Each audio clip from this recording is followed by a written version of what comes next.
오늘은 참 기쁜 날입니다. 우리 주님께서 이 땅 가운데, 우리 가운데 오신 날인데, 여러분 옆에 분 바라보시면서 오늘은 이렇게 인사하면 좋겠습니다. 메리 크리스마스. 주님의 나심을 기뻐하며 함께 축하합시다. 주님의 나심을 기뻐하며 함께 축하합시다. 아멘. 오늘 저와 여러분 모두에게 이 날이 복된 날이 되시기를 진심으로 축복합니다. 보통 많은 사람들이 이 크리스마스와 관련한 작품을 떠올리라 그러면 그 오웬리의 크리스마스 선물이라는 단편 소설을 주로 많이 떠올리는데요. 저는 이번 크리스마스를 앞두고 빅토르 위고의 레미제라블이라는 이 소설이 떠올려졌습니다. 저는 이걸 영화로 관람했는데요. 이 레미제라블, 이게 우리말로는 불쌍한 사람들, 또 비참한 사람들, 이렇게 번역할 수 있는 프랑스 말이거든요. 그래서 이 작품은 19세기 프랑스를 배경으로 그 가난한 시민들과 또 혁명 중에 죽어간 그 비참한 사람들의 이야기를 그리고 있는데, 제가 나무위키라는 인터넷 백과사전에서 찾아보니까 이 등장인물들에 대한 소개를 너무나 잘 설명하고 있었습니다. 우리가 잘 아는 주인공인 장발장은 그 가난으로 굶주린 조카들을 위해서 그 빵을 훔치다가 이제 5년형을 선고받았는데, 구형 도중에 그 4번의 탈옥을 시도한 것 때문에 19년의 세월을 감옥살이하는 그 비운의 주인공으로 묘사되고 있고요. 그 주변 인물들도 참 불쌍한 사람들이에요. 그 장발장의 주변 인물 중에 팡틴이라는 여인이 등장하는데요. 이 여인도 억울하게 공장에서 쫓겨나가지고 이후에 매춘 일을 하는 참 비참한 삶을 살다가 죽게 되고, 또 그 죽은 팡틴의 딸 코제트는 테나르디에라는 부부의 핍박에 시달리는 그야말로 너무나 혹독하고 너무나 가혹한 삶을 살게 됩니다. 이처럼 이 작품에 등장하는 모든 사람들이 다 하나같이 그 제목 그대로예요. 너무나 불쌍하고 또 너무나 가련한 그런 삶을 살게 되는데요. 제가 이번 성탄절이 다가올수록 이 레미제라블, 비참한 사람들, 또 불쌍한 사람들, 이런 제목의 소설이 생각났던 이유는 주인공 장발장이 마지막에 죽으면서 그 팡틴의 딸 코제트에게 자기 인생을 정리하면서 했다는 그 한마디, 이게 저에게 굉장히 큰 여운으로 남아있기 때문입니다. 장발장이 코제트에게 이런 말을 했단 말이에요. 마지막 자기 인생을 정리하면서, 증오로 가득한 자, 그 증오로 인해 죽을 수밖에 없는 한 죄인에게 사랑이 임했고 너를 통해 그 사랑을 배워나갔다. 참 어릴 때부터 너무나 힘들고 너무나 그 가혹한 삶을 살았던 그 어린 소녀 코제트, 너를 통해 내게 사랑이 임했고 너를 통해 내가 그 사랑을 배워나갔다. 이 한마디가 지금도 제 마음에 너무나 감동이 되더라고요. 그 20대 때 짐으로 가득한 제 인생에 사랑으로 임해주셨던 그 주님의 은혜가 생각나면서, 그리고 너를 통해서 그 사랑을 배워나갔다는 이 말이 꼭 예수 그리스도와 이 짐으로 가득한 이 세상을 살아가는 우리의 관계를 설명하는 것 같아서 저에게 너무나 오래 여운이 되고 또 감동이 되는 겁니다. 그래서 여러분이 잘 아시는 로마서 5장 6절, 우리가 아직 연약할 때 기약대로 그리스도께서 경건하지 않는 자들을 위하여 죽으셨도다. 또 8절, 우리가 아직 죄인 되었을 때 그리스도께서 우리를 위하여 죽으심으로 하나님께서 우리에 대한 자기의 사랑을 확증하셨느니라. 여러분, 이 세상 사람들의 크리스마스와 그 사랑을 경험한 우리가 보내는 크리스마스의 차이가 뭔지 아세요? 이 세상 사람들은 크리스마스 하면 무슨 공휴일, 그리고 화려한 트리, 백화점 세일하는 날, 이런 얕은 기쁨밖에 모르는데요. 그 은혜를 경험한 우리에게 이 크리스마스는 주님 오심 그 자체가 너무 감격이 되고 너무 기쁜 거예요. 그래서 이번 한 달 내내 이 크리스마스를 기다리며 이 땅에 오신 주님을 기다리며 너무너무 기쁜 시간을 보냈는데, 그 주님의 나심에 대한 기쁨의 감격이 일어나는 동시에 자꾸 거기에 십자가가 생각나는 거, 이게 세상 사람들이 보내는 크리스마스와 예수 믿는 우리가 보내는 크리스마스의 결정적인 차이예요. 우리가 아직 연약할 때, 우리가 아직 죄인 되었을 때 그리스도께서 우리를 위하여 죽으심으로 그 장발장의 고백처럼 증오로 가득한 자, 그 증오로 인해 죽을 수밖에 없는 한 죄인에게 그 놀라운 십자가의 사랑이 임했다는 거. 그런가 하면 장발장이 죽어가면서 그 코제트라는 어린 소녀에게 했다는 이 말이요. 너를 통해 그 사랑을 배워나갔다. 저는 진실로 이게 우리의 고백이 되기를 원합니다. 지금 온 세상이 너무나 분노가 많고 너무나 울분이 많고 여러분 뭐 대통령 선거를 할 때마다 우리가 실망하는 게 뭐예요? 우리 모두가 다 대통령이 당선되면 정말 자기를 찍어준 사람만을 위한 그 대통령이 아니라 이 양극단으로 갈라진 그 갈등의 골을 메꾸어주는 그런 대통령이 되기를 원하는 거 아닙니까? 근데 어떤 인간 지도자들한테도 그 화합을 기대할 수가 없다는 걸 우리는 또 그 경험을 통해서 너무나 잘 아는 거 아닙니까? 뭐 매번 그래왔잖아요. 안 그랬던 대통령이 있었습니까?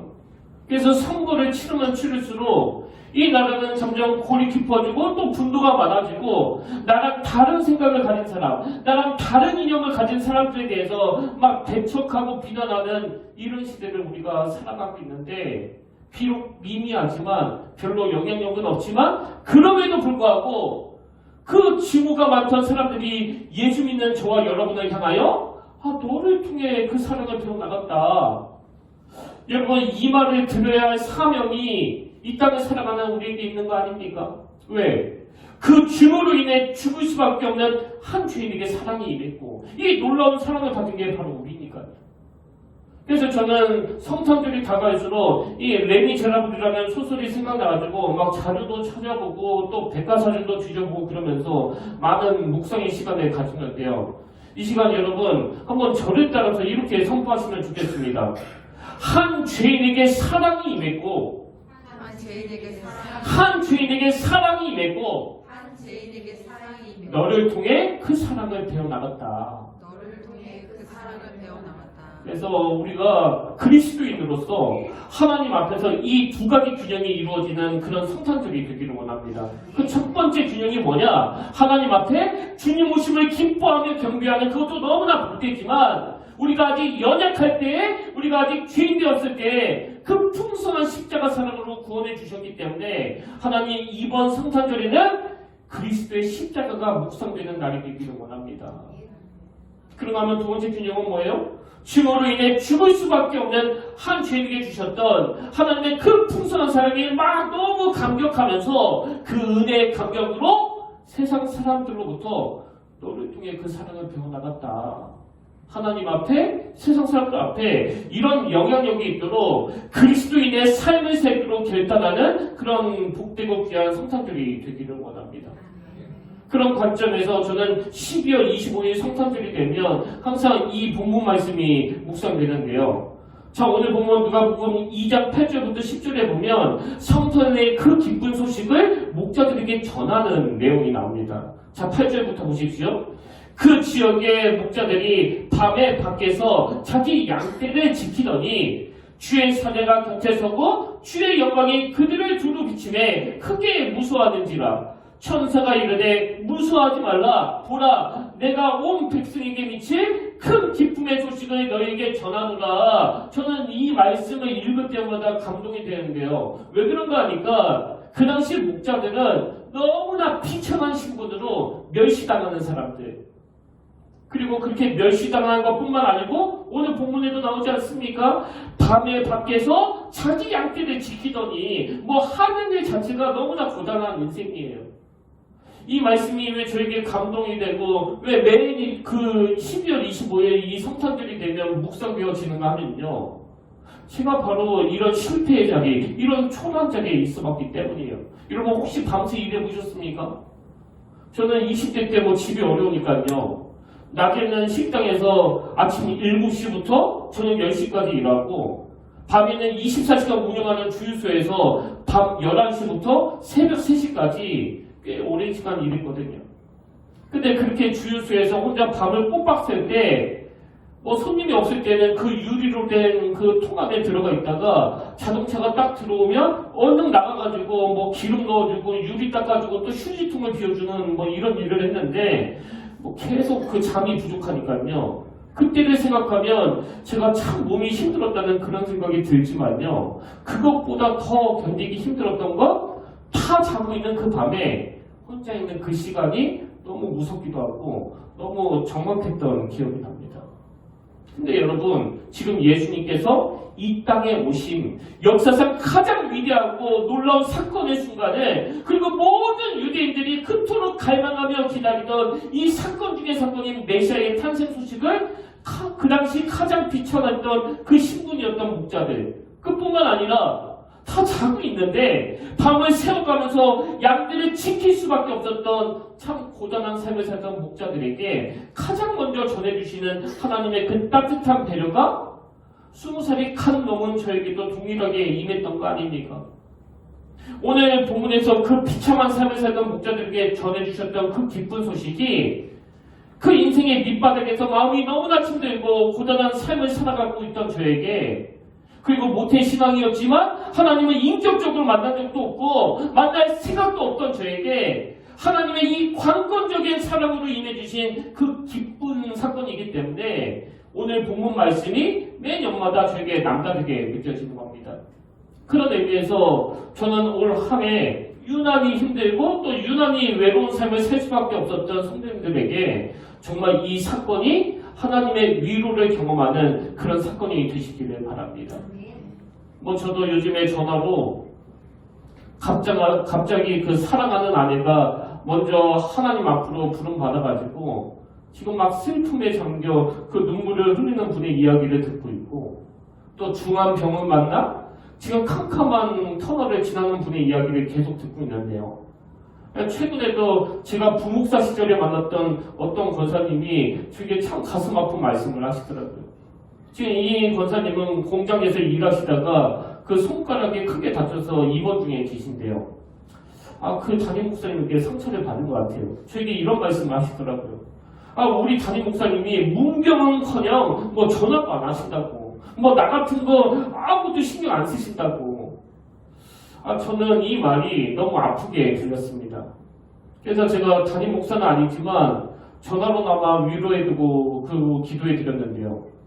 여러분, 오늘 우리 인간은 참 한계를 가지고 목회할 수밖에 없지만 가장 초라하고 가장 비천한 삶을 살던, 그리고 남들이 다 자는 그 시간에 양떼들을 지킬 수밖에 없던 목자들에게 메시아가 이 땅에 오신 그 놀라운 사건을 가장 먼저 전해주시기를 원하시는 하나님의 그 따뜻한 배려가, 여러분 오늘 캄캄한 터널을 지나고 계시는 분, 또 이 세상에 나 혼자만 있는 것 같다, 아무도 나를 위로해 주지 않는다, 그런 상실감을 갖고 살아가시는 이 땅의 모든 그리스도인들에게 감동으로 임하게 되는 성탄 예배가 되기를 바랍니다.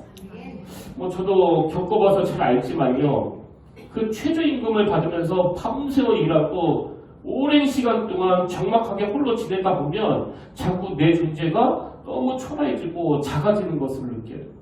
그래서 어떨 때는 죽고 싶은 생각도 들고, 또 나 같은 게 죽는다고 누가 슬퍼해 주겠느냐 그런 생각도 했었는데요. 오늘 이 성탄절의 능력이 그 비참한 삶을 살던 목자에게 가장 먼저 기쁜 소식을 전해주시는 주님의 이 따뜻한 배려와 사랑이 그런 마음의 상실감을 단번에 치유해 주시는 능력임을 이 예배를 통해 경험하게 되시기를 바랍니다. 근데 중요한 거는 그렇게 고단한 삶을 살던 목자들에게 주님의 탄생 소식을 전해주시는데요. 10절에 다시 보십시오.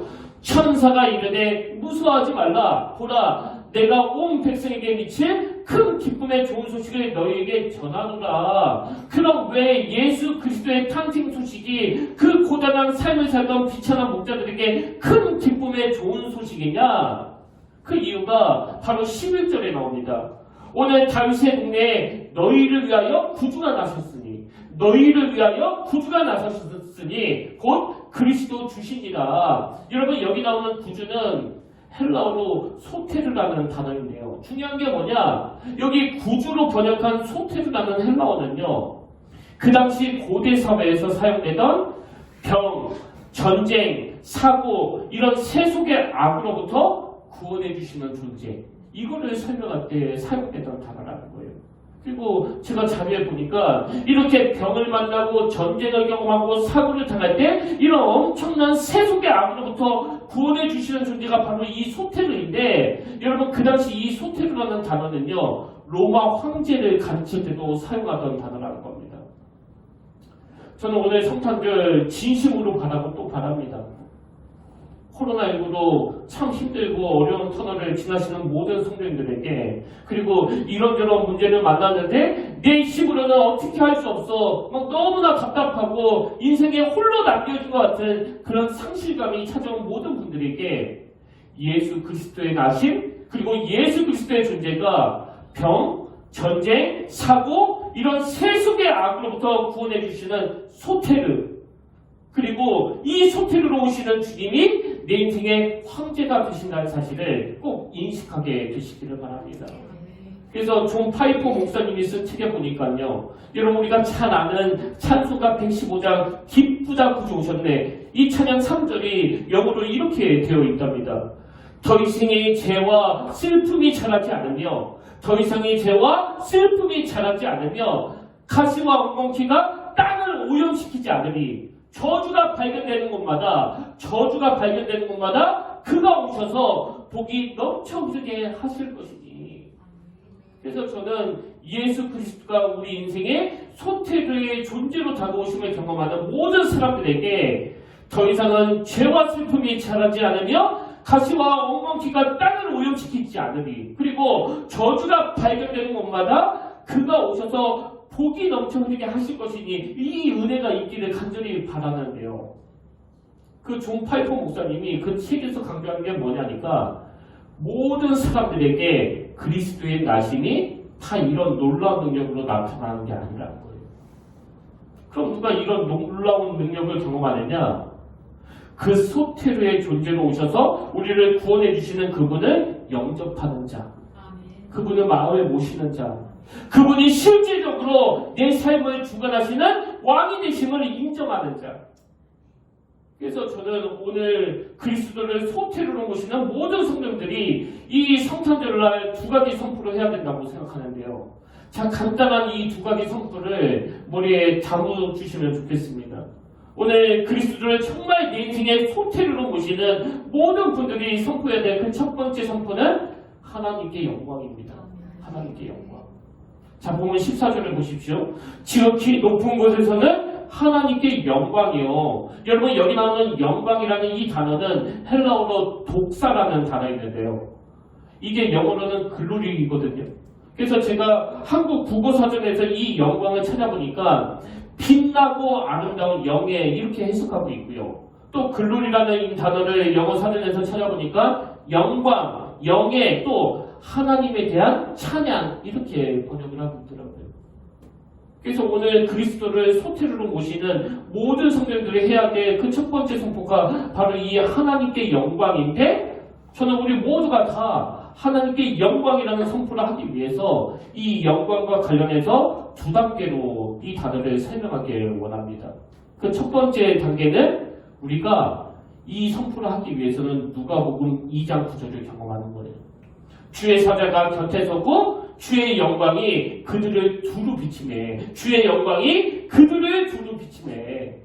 지금 저자인 누가가 이 구절에서 주의 영광을 범접할 수 없는 빛으로, 또 신적인 영광으로 이미지화하고 있는데, 우리가 주님 오심을 기뻐하는 이 성탄절날 하나님께 영광이라는 선포를 하기 위해서는 먼저 우리가 이 영광을 누려야 된다는 거예요.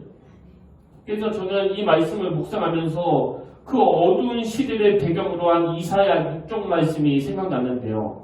그 어두운 시대에 이사야가 경험했던 게 뭐냐? 자, 6장 1절부터 3절을 보십시오. 유명한 말씀입니다. 우시야 왕이 죽던 해에 내가 본즉 주께서 높이 들린 보좌에 앉으셨는데 그의 옷자락은 성전에 가득하였고 스랍들이 모시고 섰는데 각기 6날개가 있어 그 둘로는 자기의 얼굴을 가리었고 그 둘로는 자기의 발을 가리었고 그 둘로는 날며 서로 불러 이르되 거룩하다 거룩하다 거룩하다 만군의 여호와여 그의 영광이 온 땅에 충만하도다 하더라. 여러분, 이사야가 하나님의 위대한 선지자가 맞습니다만 그 위대함은 자기에게서 나오는 게 아니고요. 그 이사야가 위대한 선지자가 될 수 있었던 것은 이 놀라운 하나님의 영광을 경험했기 때문이에요. 그래서 이사야가 그 위대한 선지자가 되는 그 과정을 보면 먼저 이 놀라운 하나님의 영광, 거룩하다 거룩하다 거룩하다 그 영광을 경험했더니 그 영광을 경험한 자들에게 나타나는 엄청난 능력이 뭐예요? 이사야 6장 5절 화로다 나여 망하게 되었도다. 그렇게 회개의 자리로 나아가며 그리고는 우리 하나님이 이 악한 세상을 바라보시면서 이사야 6장 8절 누가 나를 위하여 갈고 그렇게 탄식하실 때 내가 여기 있나이다. 나를 보내소서. 이런 과정들을 거쳐서 이사야가 위대한 선지자가 될 수 있었는데요. 여기서 우리가 알 수 있는 게 뭐예요? 너무나 타락했던 그 시대에 머리부터 발끝까지 성한 곳이 없던 그 시대에 온 세상이 악한 악취로 가득한 그 시대에 이사야가 경험했던 하나님의 영광 거룩하다 거룩하다 거룩하다 거룩하다 거룩하다 거룩하다 만군의 여호와여 그의 영광이 온 땅에 충만하도다. 여러분 이 하나님의 영광을 경험하면요 곧바로 생기는 게 바로 사명이에요. 사명. 그래서 하나님이 누가 나를 위하여 갈고 그러실 때 내가 여기 있나이다. 나를 보내소서. 그리고 여러분도 잘 아시지만 이 사명은요 누가 막 하라고 해가지고 강요한다고 등 떠민다고 되는 게 아니에요. 저도 경험해봐서 너무나 잘 알거든요. 저희 어머니가 저에게 계속 밥 먹을 때마다 나는 네가 목회자가 되면 좋겠다. 그리고 나는 네가 목회자가 되기 위해서 밤마다 기도하고 있어. 그렇게 말씀하셨지만 저는 당장 이 세상에서 잘 먹고 잘 사는 게 더 소중하니까요. 그 하나님의 영광을 맛보지 못하니까 그 어머니의 말씀이 제 귀에 안 들어오더라고요. 근데 제가 그 힘든 시절을 보내고 있을 때 하나님이 비천한 저에게 찾아오시고 꿈을 주시고 이 세상에서는 절대 누릴 수 없는 그 하나님의 영광 그걸 맛보고 나니까 그 영광이 가장 충만할 때 내가 여기 있나이다. 나를 보내소서. 그리고는 성령님께서 그 늦은 나이에 저를 신학교로 인도하셨는데요.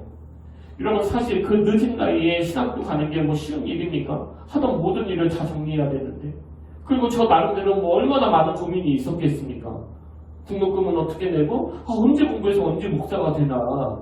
근데 여러분 제가 경험해 보니까요 사명을 감당하는 데 있어서 제가 했던 고민들은 아무 문제가 안 되더라고요. 왜? 하나님의 영광이 그 모든 문제를 덮어버리기 때문에 그렇습니다. 하나님의 영광이 더 큰 거예요. 그래서 2023년 새해에 이 사명을 놓고 기도하시는 분이 이 자리에 계시다면요.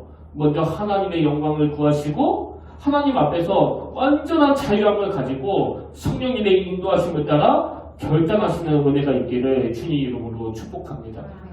그런가 하면 이렇게 하나님의 영광을 경험하고 그 충만함으로 거룩하다 거룩하다 거룩하다 이렇게 선포하는 게 첫 번째 단계라면 두 번째 단계는 뭐냐? 그 영광을 하나님께 돌려드리는 인생을 사는 겁니다. 자 오늘 보면 14절을 다시 보십시오. 지극히 높은 곳에서는 하나님께 영광이요. 여러분 이 표현은 왕으로서 마땅히 받으셔야 할 대접을 받으시길 원합니다. 이런 의미를 담고 있거든요. 연말이 되면 그 TV에서 종종 그런 장면을 보시잖아요. 연예인들이 그 시상식에 나와가지고 하나님께 영광을 돌립니다. 하나님이 다 하셨습니다. 사실 이건요 엄청난 용기가 필요한 말이에요. 오늘 교회들이 그렇게 욕을 먹고 있는 이 시대에 당당하게 화면 앞에서 전국민 앞에서 모든 영광을 하나님께 올려드립니다. 그렇게 고백할 수 있는 건 엄청난 신앙 고백 아닙니까? 근데 여러분 누가 이렇게 고백할 수 있는 거예요? 내가 무명 배우에서 내가 무명 가수에서 이 시상대에 설 수 있기까지 어떤 영광으로 어떤 능력으로 하나님이 인도해 주셨는지를 경험한 사람. 그래서 내가 지금 갖고 있는 이 모든 영광을 무조건 하나님께 돌려드려야 된다는 그 확신이 있는 사람만이 그 고백을 할 수 있는 거 아닙니까? 저는 여러분 생애에 그 첫 번째 단계요. 이 놀라운 하나님의 영광을 많이 경험하게 되시기를 바라고 두 번째 단계. 그 영광을 경험한 자들이 누리는 많은 복된 일들을 경험하시면서 그 영광을 하나님께 되돌려드리는 그런 성도님들이 되시기를 바랍니다. 그런가 하면 오늘 그리스도를 내 인생의 소태로 모시는 모든 분들이 해야 될 그 첫 번째 선포가 하나님께 영광이라면 두 번째 선포는 땅에서는 평화예요. 땅에서는 평화. 14절 지극히 높은 곳에서는 하나님께 영광이요 땅에서는 하나님이 기뻐하신 사람들 중에 평화로다 하니라. 제가 지금 땅에서는 평화라고 압축해서 표현했는데요. 사실 여기에는 중요한 하나가 빠져 있습니다. 여러분 진짜 중요한 건요. 어떤 사람에게 이 평화가 임하느냐. 하나님이 기뻐하시는 사람들 중에 평화래요. 이게 뭘 강조하는 걸까요? 그 평화를 주시는 분이 바로 하나님이시라는 하나님의 주권, 하나님의 주도. 그리고 이 평화는요. 뭐 제가 굳이 설명 안 드려도 여러분이 다 경험을 통해서 아실 거예요. 여러분 내가 이 평화를 얻으려고 막 애쓴다고 이 평화가 얻어지던가요? 저도 한때 정말 돈을 많이 벌어서 봤거든요. 뭐 식당 하면서 또 옷 장사하면서 돈을 정말 많이 벌어봤지만 그렇다고 저절로 이 평화가 생기는 게 아니더라고요. 평화는 하나님이 주시는 선물이에요. 하나님만이 주실 수 있는 하나님의 주권이라는 사실입니다. 그래서 현대인 성경으로 보면 하나님의 은총을 입은 사람들에게 평화로다예요. 아무나 임하는 거 아닙니다. 하나님의 은총을 입은 사람들에게 평화로다.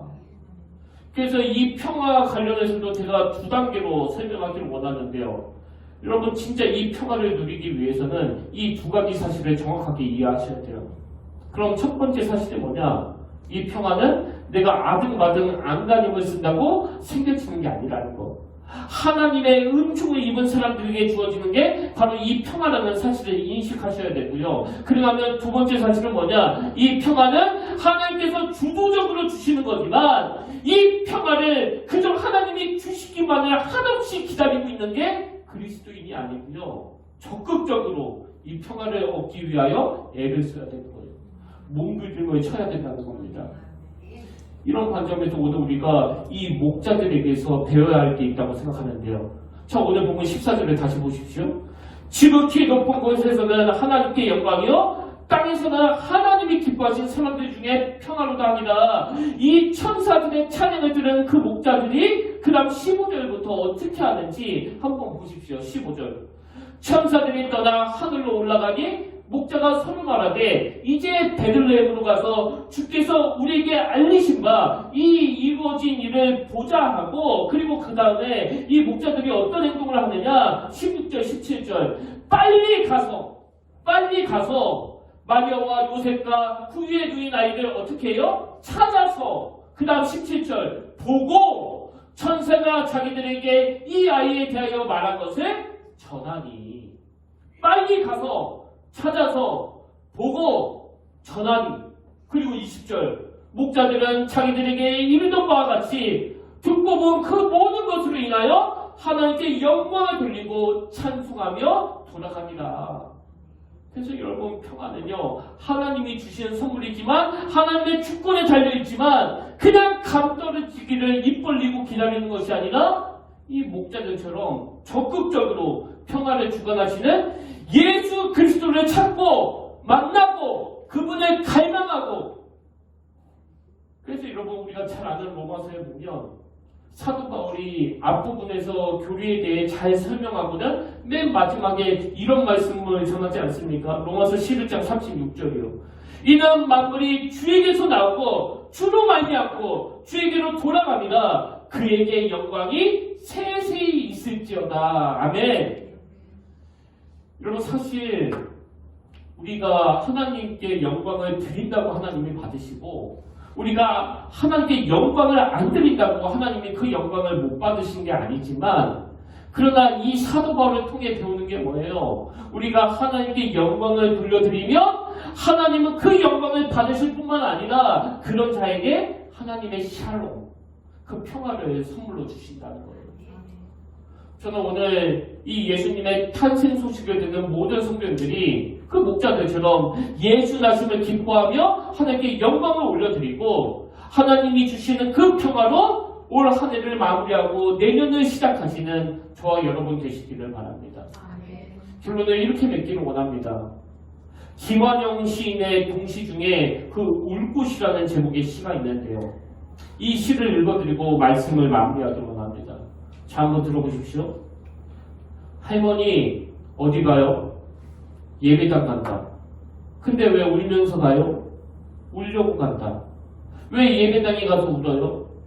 울 데가 없다. 한 번만 더 읽어드릴게요. 할머니 어디 가요? 예배당에 간다. 근데 왜 울면서 가요? 울려고 간다. 왜 예배당에 가서 울어요? 울 데가 없다. 이 시가 어떤 분에게는 마음에 참 와닿는 것 같은데요. 뭐 이 시의 의미에 대해서는 제가 따로 설명하지는 않겠습니다.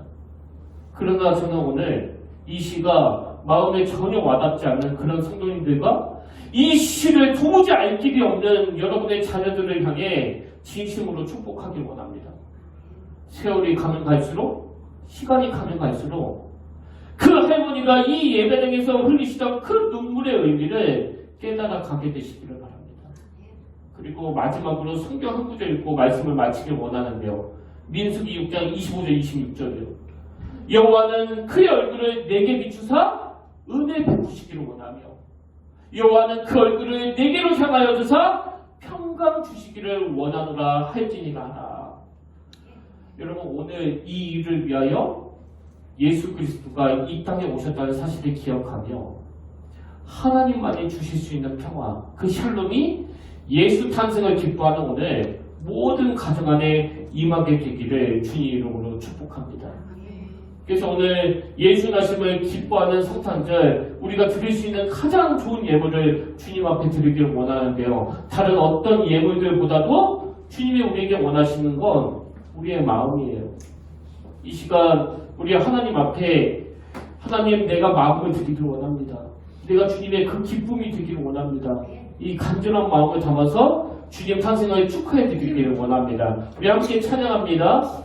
나 주님의 기쁨 되기를 원하네요.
주님의 기쁨이 되는 것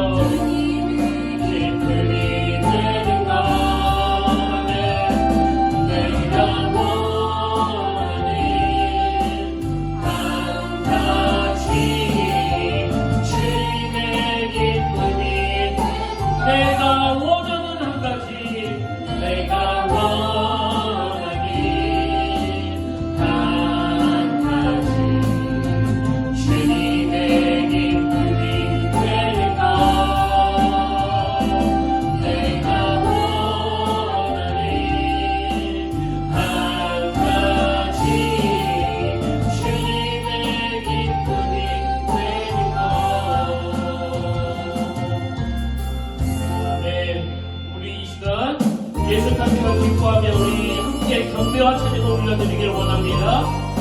주님 큰 영광 받으셔서 우리 기뻐하며 함께 찬양합니다.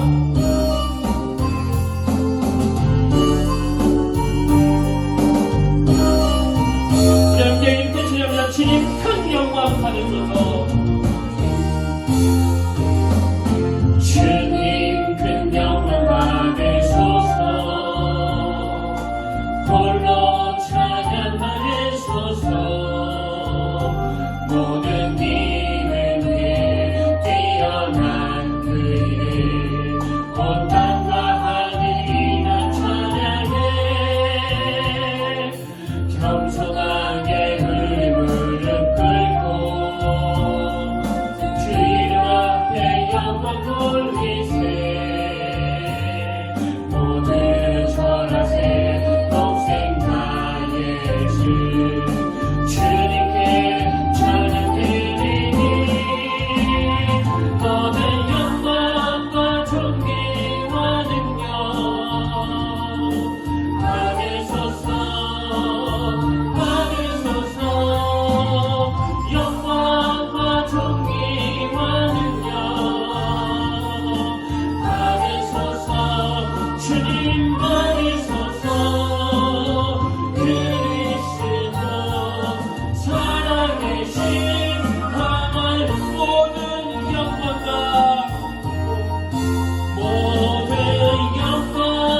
존귀와 능력 받으소서 받으소서 받으소서 영광과 존귀와 능력 받으소서 주님 받으소서 그리스도 살아계신 하나님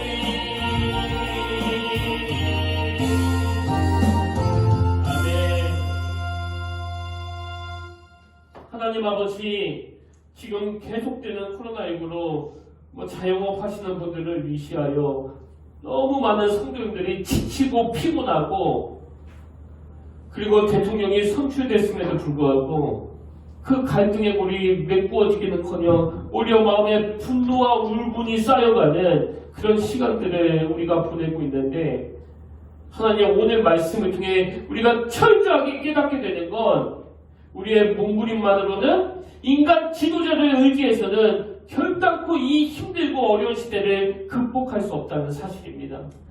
그렇기 때문에 오늘 우리가 이 땅에 오신 아기 예수 그분이 내 삶의 구원자로 구세주로 찾아오셨음을 인식하게 하시고 울 곳이 없어서 그 예배당에 간다는 그 할머니의 고백이 오늘 우리 모든 그리스도인들에게 경험으로 깨달아지며 그것이 우리의 고백이 되도록 인도하여 주시옵소서.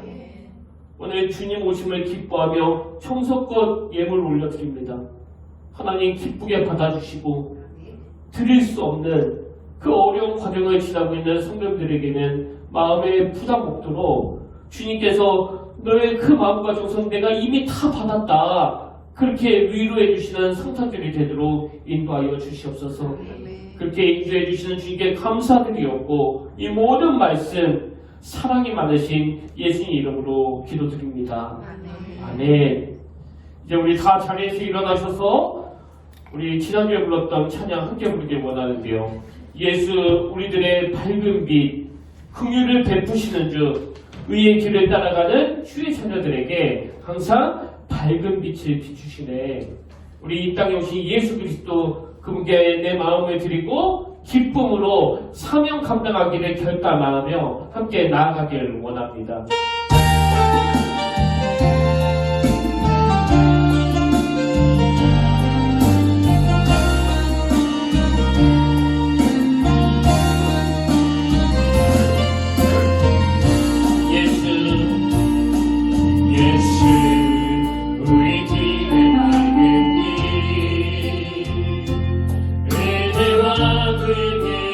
베푸시는 주 너희의 길을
이 땅에 오신 예수 그리스도 희생하러 오셨고 낮아지러 오셨고 십자가 지시러 오셨던 그 주님으로 인해 우리가 아직 연약할 때, 우리가 아직 하나님과 원수되었을 때 그 놀라운 은혜를 받아들이게 하시니 감사드립니다. 하나님, 그 은혜를 받은 우리가 그 영향력은 미미하다 할지라도 참 주님의 이름으로 그들의 아픈 마음을 달래주고 그들의 아픈 마음을 치료해주는 주님의 피스메이커 역할을 감당하기 원하오니 이스라엘처럼 먼저 우리가 그 놀라운 하나님의 영광을 맛보게 하시고 모든 영광을 하나님께 돌리기 위하여 항상 그 은혜의 감격을 놓치지 않도록 붙잡아 주시옵소서. 그런가 하면 하나님 아버지, 오늘 주님의 십자가 능력으로 화로다 나여 망하게 되었도다.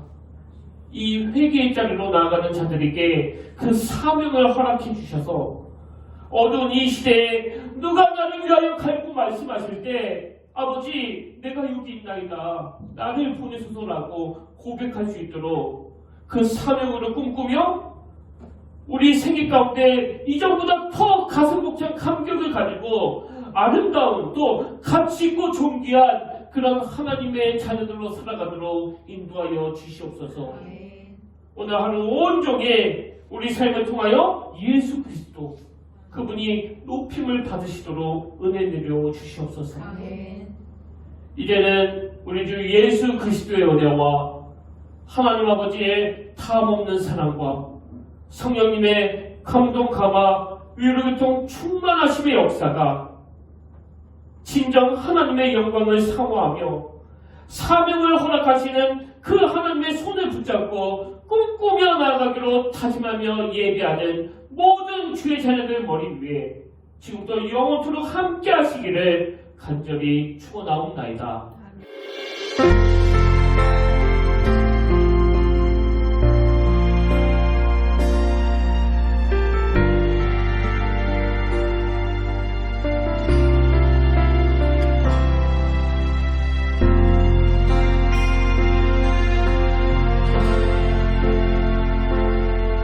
지금 서 있는 이곳에서 높임을 받으소서. 내가 받는 땅 주님의 땅